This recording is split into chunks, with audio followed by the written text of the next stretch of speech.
Facebook page ကိုနာမည်ချိန်မယ်ဒီနေ့ Facebook page ကိုဘယ်လိုနာမည်ချိန်ရမလဲဆိုတာကိုပြောပြရမှာဖြစ်ပါတယ်ဒီမှာခုဆိုလို့ရှိရင်ကျွန်တော်က page ကဒီမှာ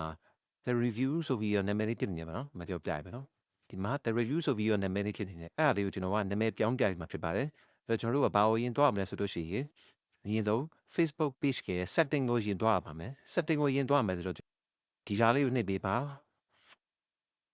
home key လေးကိုနှိပ်ပေးပါနှိပ်လိုက်မယ်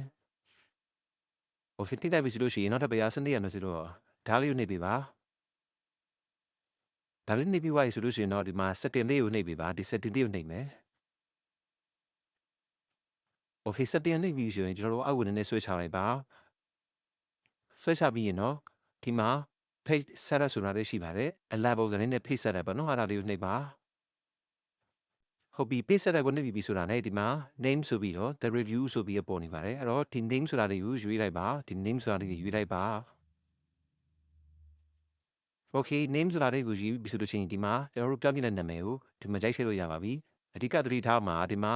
if you change your name you can't change it again for 60 day ပေါ့နော်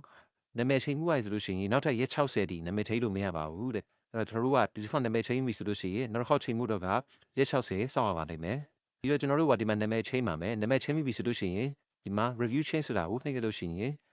ဘေးဆိုရဲ့ Facebook page ကနာမည်ချိန်သွားပြီဖြစ်ပါတယ် okay ခုလိုမျိုးဘူးတူလိုက်ရစရာဗီဒီယိုတွေကိုကျွန်တော်ဒီ page ကနေပြီးတော့ပုံမှန်တင်ဆက်ပေးတော့မှာမလို့ like and subscribe လုပ်ထားလိုက်ပါတုံးလို့ဆိုလို့ရှိရင်လည်း share ထားလို့ရပါတယ် bye bye